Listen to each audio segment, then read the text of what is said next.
한 해 말씀은 시편 49편 6절에서 12절입니다.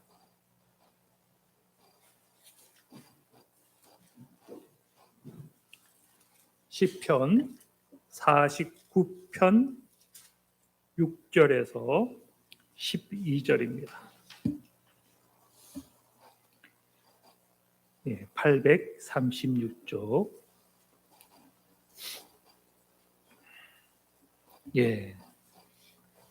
제가 받들어 봉독하겠습니다.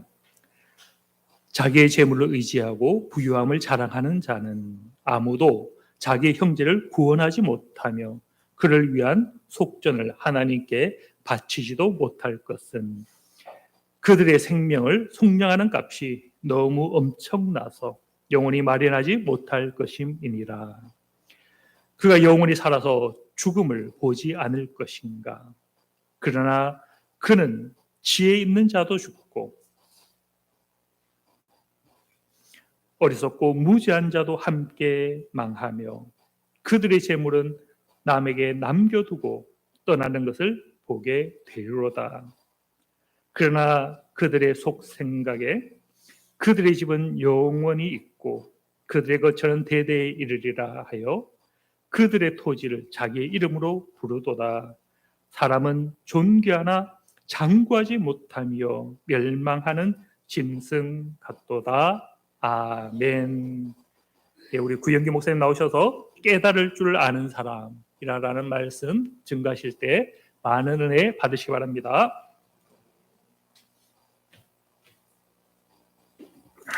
할렐루야.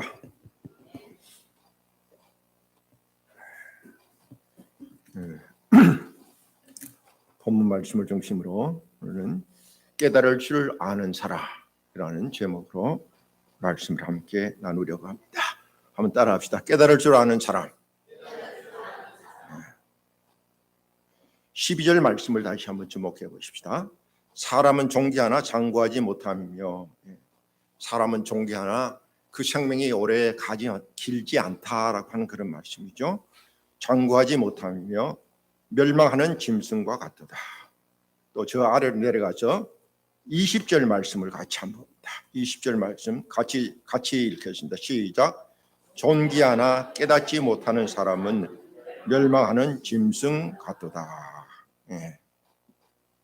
깨달아야 할 것을 깨닫지 못하는 사람, 깨달음이 없는 사람은 짐승같이 미련하다라고 하는 그런 뜻이겠습니다. 짐승과 같다.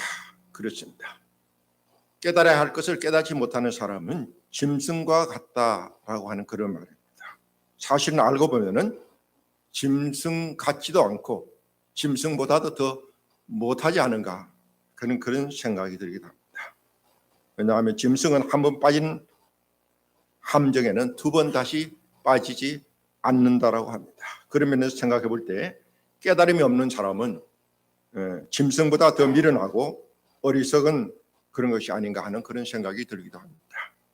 저는 시골에서 자랐기 때문에 직접 소를 키워보아서 소에 대해서 좀 압니다.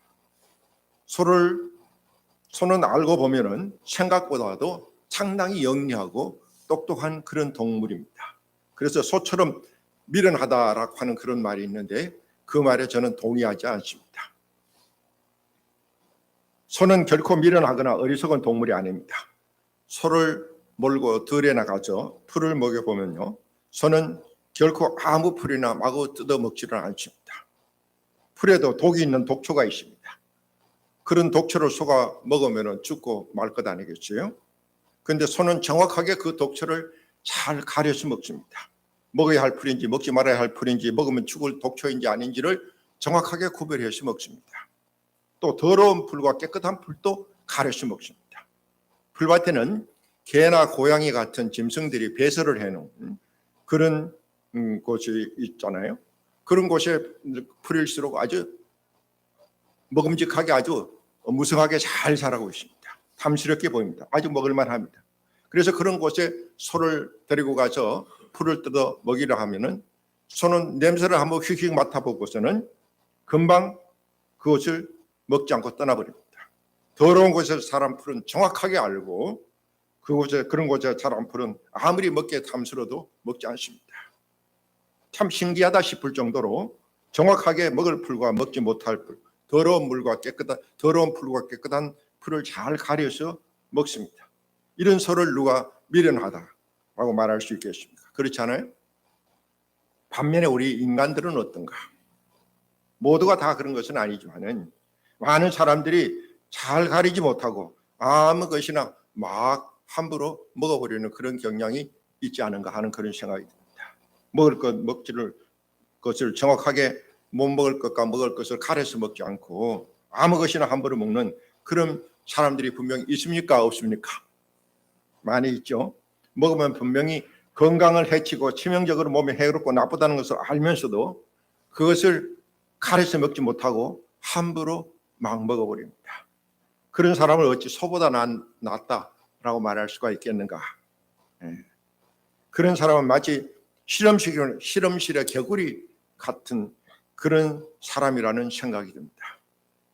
개구리를 실험실에다 놓고 실험을 하기 위해서 개구리를 실험실에다 놓고 뜨거운 물을 그 안에 부어버리면은 개구리는 깜짝 놀라서 뜨거워하고 펄쩍 뛰어 밖으로 나가버립니다. 근데 개구리를 그렇게 하지 않고 그 실험실에 넣고 불을 지펴서 조금씩 물을 데워나가면은 그것이 점점 뜨거워가지고 나중에 개구리가 삼켜 죽을 때까지 돼도 뛰어쳐나가지를 않죠. 그러다 결국 삼켜 죽어 버려버리고 만. 개구리는 그렇게 되기까지 전혀 눈치를 채지도 못하고 조금씩 흡사와 그와 같은 이치라고 할 수 있습니다. 곧 해로운 음식들, 구체적으로 말하면 술과 담배와 같은 그런 음식들을 하지 말라고 하는 것은 그 음식들의 그것이 서서히 사람의 생명줄을 끊어가기 때문입니다. 죄가 되고 안 되고 하는 것은 사실 별로 중요한 문제가 아닙니다. 기분 좋을 때 예수 믿는 사람이라고 해서 술 한 잔, 소주 한 잔 한다고 해서 그것이 죄가 지옥 가나요? 결코 그렇지 않습니다. 술과 담배를 하면 천국 못 갑니까 하고 천진하게 묻는 사람이 있는데 술과 담배는 알고 보면은 지옥 가고 천국 가는 거와는 상관이 없습니다.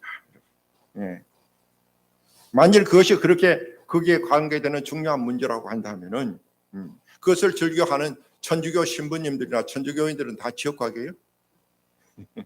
그렇지 않습니다. 그것을 금하는 것은 그 천국 가는 지옥 가는 그런 문제가 아니라 그것이 치명적으로 건강을 해치는데 문제가 있기 때문에 그런 것입니다. 구약 성경 이사야서 55장에 보면은 너희가 어찌하여 양식하는 것을 위하여 은을 달아주며 배부르게 못할 것을 위하여 수고하느냐? 너희는 나를 청종하라. 항상 우리가 기억할 것, 배부르지 않게 하는 것, 먹지 않아도 될 그런 음식은 가려서 먹는 것이 우리 건강에 좋다는 것, 이것을 우리가 꼭 기억하고 우리가 미련하게 그렇게 행하는 그런 사람이 되지 않아야 되겠습니다. 사람이 무엇을 깨닫는 데에도 그 사람의 됨됨에 따라서 여러 유형이 있는 것 같습니다. 한 번 보기만 하면 깨닫는 사람이 있고 듣기만 해도 깨닫는 사람이 있는가 하면은 꼭 매를 맞고 어려움을 당해야 겨우 깨닫는 그런 사람이 있습니다. 그래도 여기까지는 나았습니다. 더 심한 경우는 죽을 때가 되었어야 겨우 깨닫는 그런 사람도 있습니다. 아주 깡그리 망해버리거나 정말 무슨 불치병에 걸려서 죽을 병에 걸려서 죽을 지경에 이르렀어야 겨우 깨닫는 사람이 있습니다. 그때 가서야 비로소 교회를 찾고 하나님께 기도하기도 합니다.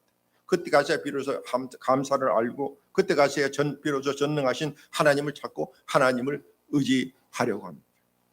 이런 사람은 참으로 답답하고 어리석은 사람이라고 하지 않을 수가 없습니다. 필경 이런 사람은 언제나 사는 날 동안 죽을 지경에 자주 이르러야 될 것이라고 생각합니다. 그렇지 않고서는 잘 깨닫지를 못하기 때문입니다. 고로 여러분 무엇보다도 깨닫는 사람, 깨달을 줄 아는 사람, 깨달음이 있는 사람이 꼭 되어야겠습니다. 깨달을 때 좀 더 일찍 깨닫고 미리 깨닫고 그런 사람이 되어야 되겠습니다. 한 번 보기만 해도 깨닫고 한 번 듣기만 해도 깨닫는 그런 지혜로운 사람이 되어야 되겠습니다.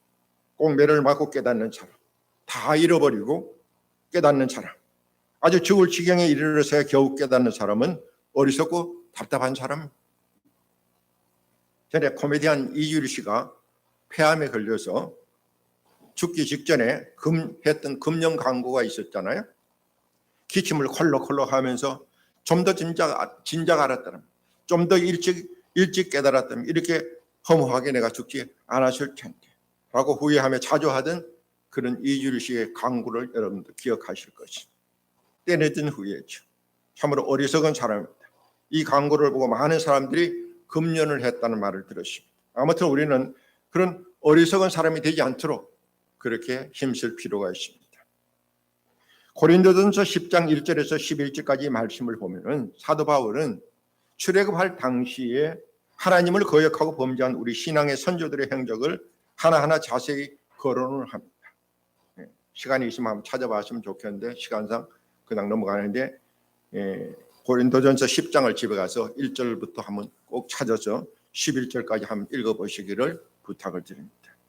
여기 보면은 하나님께 범죄하며 잘못 살았던 신앙의 선조들, 그 죄를 짓고 잘못 살아서 하나님으로부터 무서운 심판을 받고 매를 맞은 사람들의 이야기를 하나하나 열거를 하면서 바울은 마지막에 이렇게 결론을 맺고 있습니다. 이 모든 일들은 오늘을 사는 우리에게 거울이 되고 말세를 사는 우리 모두에게 경고가 되나니 우리는 저들처럼 우상을 섬기지 말자. 우리는 저들처럼 간음하지 말자.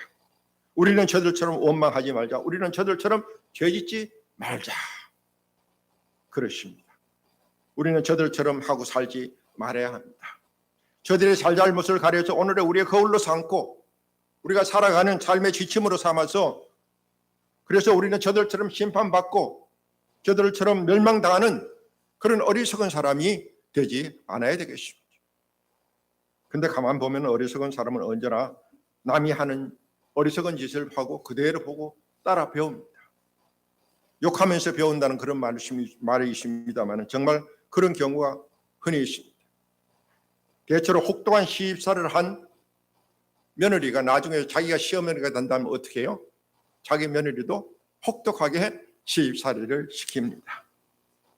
참 어리석은 사람이라고 하지 않을 수 없습니다. 자신이 그만큼 당하고 살았으면은 자기가 그렇게 고생하고 살았으면은 자식들에게만큼 그렇게 하지 말아야 옳지 않겠어요?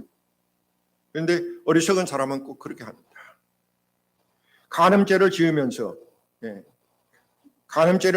성경에 보니까 다윗도 남의 아내를 범하는 간음죄를 지었는데 뭐 그러면서 자기가 짓는 간음죄를 정당화하려고 합니다.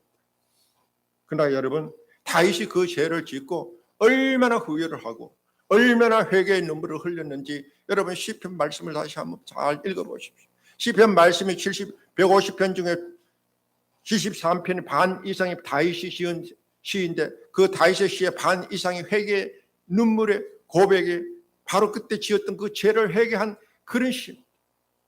시편 6편은 얼마나 다윗이 그 회개의 눈물을 흘렸든지 눈물이 방 안에 가득 차서 침상이 두둥 떠서 침상이 배가 되었다. 시니까 좀 과장된 표현이 있겠습니다만 그처럼 눈물을 많이 흘렸다는 말. 그 죄를 짓고 얼마나 더 혹독한 죄가를 치렀으며 사랑한 자식에게 배반을 당하고 반역을 당하고 그 아들이 아버지 먼저 죽는 그런 일도 그런 심판을 받았지 않아요. 그럼에도 불구하고 그 다윗의 죄를 다윗이 지은 간음죄를 따라 짓겠다고 그렇게 생각한다면 얼마나 그것이 어리석은 사람입니다. 그런 것을 우리에게 성경을 가감없이 보여주는 것은 우리는 그렇게 하지 말라고 그렇게 그것이 하나의 본이 되고 그것이 우리에게 거울이 되어서 우리는 그들처럼 하지 말자 이런 깨달음을 주기 위해서 성경은 그런 일들을 가감없이 다 기록하고 있는 것입니다. 그런데 어리석은 사람은 그것을 보고 따라 배우는 그들을 하려는 사람 얼마나 어리석고 바보 같은 사람입니다. 그렇습니다. 지혜로운 사람은 남이 하는 어리석은 짓을 보고 남이 하는 잘못을 보고 깨달아 알아서 자기는 절대로 그렇게 하지 말아야 되겠다라고 그렇게 생각하는 사람. 그리고 정말 그렇게 하지 않습니다. 이런 사람이 참으로 지혜로운 사람, 깨달음 있는 사람이라고 할 수 있습니다. 저 여러분 꼭 이런 깨달음 있는 사람, 지혜로운 사람이 다 될 수 있기를 바랍니다. 그럼 구체적으로 우리는 무엇에 대해서 특별히 깨달음이 있어야 하는가? 무엇을 깨달아야 하는가? 이 문제에 대해서 생각해 봅니다. 깨달음이 있어야 할 일들이 많이 있겠지만은 오늘 성경은 특별히 그 가운데서 한 가지를 집중적으로 가르치고 있습니다. 그것이 무엇입니까? 바로 재물에 대해서, 물질에 대해서 깨달아야 할 것이라고 강조해서 가르치고 있습니다. 우리가 그처럼 소중히 여기는 물질, 돈, 재물에 대한 바른 깨달음을 가지고 살아야 된다고 오늘 성경은 우리에게 강조해서 가르치고 있습니다. 6절 말씀을 다시 주목해 볼 거예요. 자기의 재물을 의지하고 부유함을 자랑하는 자는 아무도 자기의 형제를 구원하지 못하며 그를 위한 속죄를 하나님께 바치지 못할 것은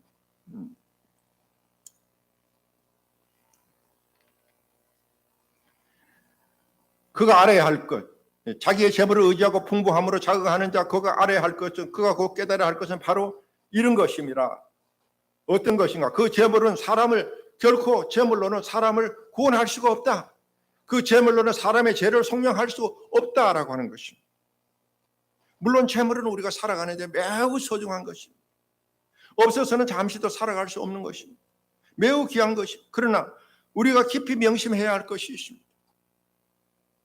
재물은 그렇게 귀한 것이긴 하지만은 그것이 우리가 살아가는 데 필요한 하나의 수단이 될 수 있을지언정 우리 삶의 목적이 될 수는 없다는 거예요. 우리 삶의 목표가 되어서는 안 된다는 것입니다. 그래서 오늘 성경은 강조해서 말씀합니다. 재물은 사람을 구원하지 못한다. 재물은 사람의 죄를 속량하지 못한다. 그래서 일찍이 예수님께서도 말씀하셨습니다. 사람의 생명이 그 소유에 넉넉한 데 있는 것이 아닙니다. 그리고 어리석은 부자의 비유를 통해서 재물관에 대한 바른 자세를 우리에게 가르쳐 주시기도 했습니다. 한 부자가 많은 재물을 쌓아놓고 이제 스스로 이르기를 내 영혼아 이제 오랫동안 먹고 마시고 즐기면서 살자꾸나. 그러나 그때 그의 그 말을 들은 그의 생명의 주인이신 하나님이 뭐라 그러시죠? 이 어리석은 자야, 오늘 영혼을, 너 생명을 내가 다시 찾을 것인데 그러면 너 가진 그 재물이 과연 누구의 것이 되겠느냐? 여러분, 매우 중요한 말씀입니다. 재물은 물론 내가 살았을 때는 꼭 필요한 것이고 그러나 세상을 떠날 때는 아무런 소용이 없어지는 것이죠. 그래서 어리석은 사람은 어떤 사람인가? 정말 어리석은 사람은 오늘 말씀 10절의 마지막에 보니까 그들의 재물을 남에게 남겨두고 떠나는 것을 보게 되리로다. 재물을 남겨두고 떠나는 것을 남이 보는 그 사람이 가장 어리석고 미련한 사람이라고 하는 그런 뜻이 아니겠어요? 여러분, 이 세상 떠날 때는 아무런 소용이 없는 것입니다. 유대인의 탈무드에 나오는 교훈입니다. 사람이 태어날 때는 두 주먹을 불끈 쥐고 모든 것을 움켜 잡으려는 듯이 두 주먹을 불끈 쥐고 태어나지만은 그러나 이 세상을 떠날 때는 두 손을 탁 펴고 세상을 떠나게 된다. 그래서 한때 세계를 제패했던 알렉산더 대왕은 죽을 때에 이렇게 유언을 했다고 합니다. 내가 죽거든 관 양쪽에다가 구멍을 뚫고 내 손을 그 양쪽으로 내놓고 많은 사람들이 내 관을 그것을 볼 수 있도록 해라. 그래서 실제로 그렇게 했다고 합니다. 무슨 뜻이겠습니까? 세계를 제패했던 알렉산더 대왕 갈 때는 이렇게 빈손으로 간다. 아무것도 지고 가는 것이 없다 하는 것을 보여주기 위한 하나의 그런 가르침이 아니겠습니까? 이러한 가르침을 우리는 마음에 늘 새기고 살아야겠습니다. 그러면 혹 쓰고 남은 재산, 재물은 자손에게 물려줄 수도 있지 않은가 할지 모릅니다만 그것을 알고 보면 매우 어리석은 일일 수도 있습니다. 혹 자손에게 재산을 물려줄 수 있을지 몰라도 그로 말미암아 그 자손들을 아주 그 재물로 망쳐버릴 수도 있다는 것을 기억할 필요가 있습니다. 어떤 사람이 환상 중에 잠시 지옥을 가서 구경을 하게 되었는데 가서 보니 한 아버지가 지옥에 먼저 와 있고 그 다음에 이어서 그 아들이 들어오더랍니다. 부자가 지옥에서 상봉을 한 것이. 그러자 아버지가 참 기가 막혀서 아들을 보고 이렇게 말합니다. 야 이놈아, 너는 왜 지옥에 왔느냐?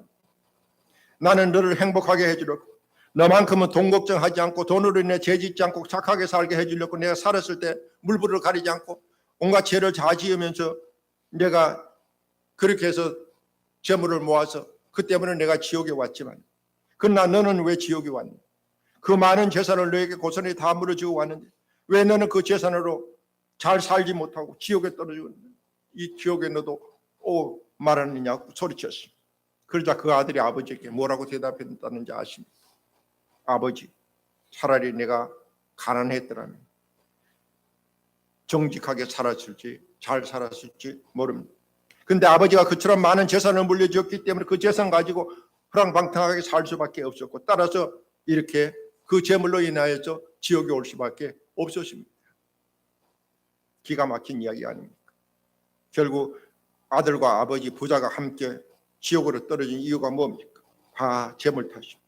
결국 아버지는 아들 때문에 지옥에 떨어졌고 아들은 그 아버지 때문에 지옥에 떨어졌다라고 하는 그런 이야기입니다. 여러분 결코 건성으로 들을 이야기가 아닙니다. 너무 자식 핑계하지 마시기 바랍니다. 그러다가 결국 지나치게 욕심 부리게 되고 그러다가 결국 안 지어도 될 죄를 짓게 되고 그러다가 결국 재물로 하나님의 일도 제대로 한번 해보지도 못하고 그렇게 살다가 그렇게 비참하게 종말을 맞게 될지도 모르는 것입니다. 또 자식들은 자식들대로 해서 그렇게 해서 물려준 부모님의 재산을 가지고 착하게 정직하게 고맙게 여기고 살았으면 얼마나 좋겠습니까? 그러나 실제로 정반대, 오히려 그 재물 때문에 안 지어도 될 죄를 지었고 마침내 지옥으로 떨어지고 말지도 모르는 것이 다 쓸데없는 일, 부질없는 일. 그러니까 좀 벌었다 할지라도 남는 것이 좀 있다 싶으면은 가능한 교회에다 헌금도 많이 하고요. 주님에 의해 선한 사업을 하고 그래도 남는 것이 있으면 서양 사람들처럼 사회에다가 국가에다 다 기부를 해버리고 그렇게 하는 것이 사랑하는 자식들을 위해서 100배 더 잘하는 일이 될 수가 있는 것이죠. 요즘 유튜브에 들어가 보니까 천주교 신부 중에 그 황찬현 신부라는 많이 나오는 여러분 보셨는지 모르겠지만 잘 가르치더라고요. 주로 노인들 연세 많은 그런 분들의 자식들 너무 의지하지 말아요. 자식들을 이렇게 너무 남겨주려고 생각하지. 가르침이 다 옳다고 생각합니다. 오늘 성경은 그래서 가르치고 있습니다. 깨닫지 못하는 사람은 멸망하는 짐승과 같다. 여러분 부디 우리는 깨닫는 사람, 깨달음이 있는 그런 사람이 되어야 되겠습니다. 오늘이라도 우리 한 목숨 다 잃어버리면 그만 것을 가지고 너무 돈 하면서 물질에 너무 마음을 빼앗기고 그렇게 살지 말자는 말이죠. 성경 말씀처럼 지금 있는 것으로 족한 줄 알고 그렇게 살 것입니다. 돈을 사랑함이 일만하게 뿌리가 된다고 디모데전서 성경은 우리에게 일침을 주고 있습니다. 본문 16장 17절 말씀입니다. 16절 말씀을 다시 한번 봅니다. 사람들이 치부하여 그의 집에 영광이 더할 때에 너는 두려워하지 말지어다. 그가 죽음에 가져가는 것이 없고 그의 영광이 그를 따라 내려가지 못함이로다. 이 말씀을 우리는 마음에 깊이 새기고 살 수 있어야 되겠습니다. 여기에 하나 더 추가할 것이 있다면 가치관의 설정 문제입니다. 무엇을 참된 가치로 정하고 오늘을 살아갈 것인가? 다시 말해서 과연 우리는 무엇을 우리 생애에서 가장 귀한 것으로 최고로 여기면서 살아갈 것인가 하는 것입니다. 그것이 중요한 문제입니다. 옛날 송나라의 어떤 사람이 아주 희귀하고 값비싼 보석 하나를 들고 나라의 재상을 찾아갔습니다. 재상에게 그 보석을 뇌물로 바치고 한 자리를 차지하려는 그런 마음으로 그랬겠죠. 찾아가서 재상에게 말합니다. 재상님, 이 보석을 감정해 보았더니 아주 값비싼 진품입니다. 이것을 재상님께 드리려고 가져왔습니다. 그러자 재상이 사양하면서 말합니다. 그 소중하고 값비싼 보석이 분명하지만 그러나 내게도 그 못지않는 소중한 보석이 있습니다. 그것은 바로 내 마음에 들어있는 내 마음의 보석입니다. 그 보석을 보고도 하나도 탐이 나거나 욕심이 생기지 않는 그런 내 마음입니다. 나는 이것이 참된 보석이라고 생각합니다. 그러니 만일 내가 당신의 보석을 받게 되면 당신은 당신의 소중한 보석을 잃게 되는 것이고 나는 내 마음의 소중한 보석을 잃게 될 것입니다. 그러니 당신은 부디 당신의 보석을 가지고 돌아가십시오. 나는 내 보석을 가지고 살겠습니다. 감동적인 이야기 아닙니까? 여러분, 지금 여러분은 과연 어떤 보석을 가지고 살아가고 있습니까? 무엇을 진정한 보석으로 여기고 오늘을 살아가고 있느냐고 하는 그런 물음입니다. 보석을 가지고 재물을 가지고 자랑합니까? 아니면 이 재상처럼 마음의 보석을 가지고 더 그것을 자랑스럽게 여기면서 살아갈 것입니까? 1847년, 지금으로부터 정확하게 계산을 해보니까 175년 전에 영국의 에덴버그 대학의 제임스 심프슨 교수가 클로포름이라고 하는 최초의 마취약을 발견을 했습니다. 마취제, 우리 병원에 가서 맞는 마취제. 그 마취제가 발견된 때가 지금으로부터 175년 전이었습니다. 이 마취제의 발견은 의료계, 의학계에 아주 혁명적인, 획기적인 일이 되었습니다. 왜냐하면 이 마취제로 인해서 환자를 고통 없이 수술할 수가 있었기 때문입니다. 마취제가 발견되기 전까지는 환자를 수술할 수가 없었습니다. 생사를 째고 그 속에 들어있는 암이나 나쁜군을 제거해야 되는데 정신이 멀쩡한 사람을 그렇게 할 수가 있습니까? 그 고통을 참아낼 수가 없잖아요.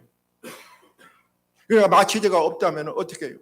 속에 암덩어리가 있어도 그대로 보고 그대로 가지고 주고 갈 수밖에 없는 것입니다.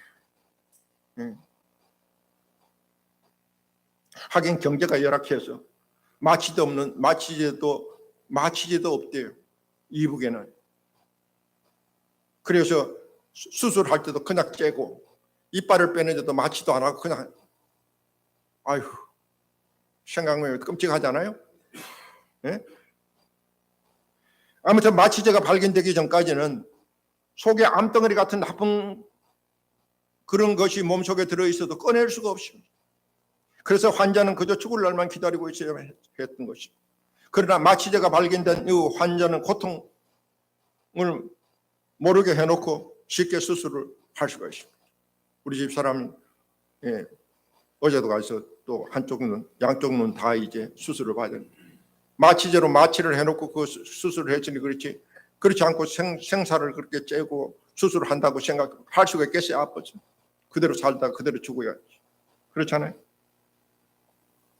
이 마취제의 발명이 있었기 때문에 오늘의 백세의 건강이 가능해졌다고 생각이 돼요. 마취제는 그만큼 중요한 그러한 의약품이 되었습니다. 자, 그런데 이 교수님이 어느 날 강의를 하는데 강의 도중에 한 학생이 그 교수님께 이렇게 질문을 합니다. 교수님의 생애 가운데 가장 위대한 발견을 들라고 하면 그것이 무엇이었다고 생각하십니까?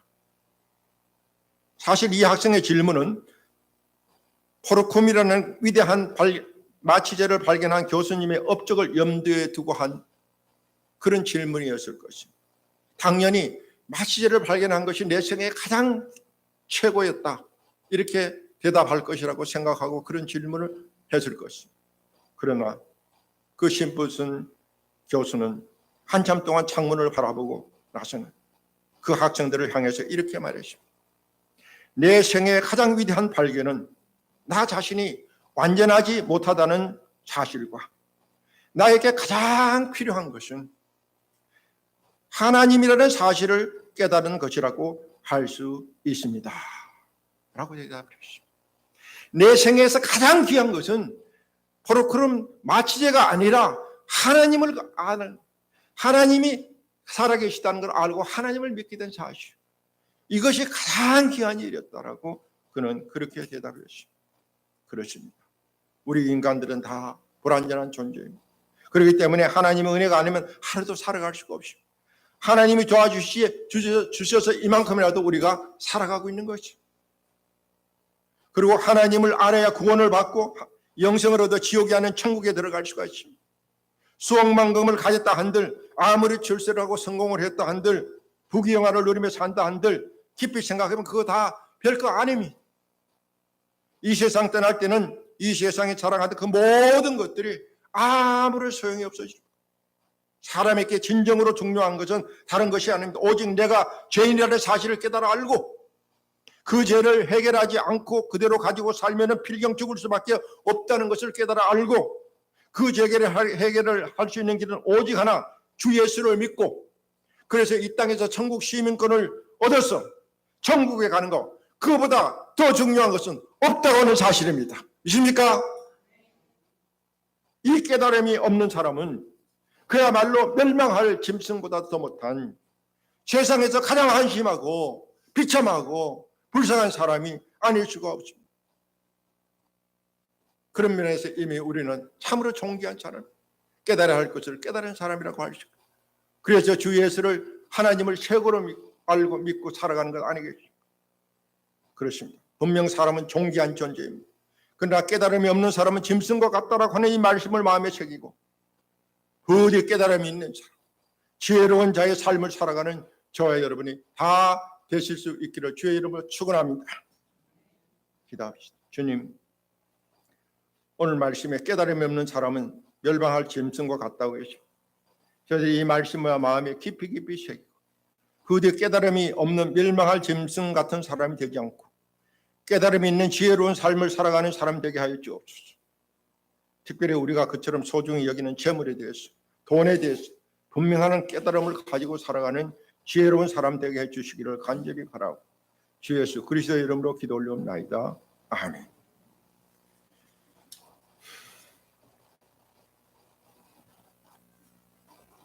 찬송가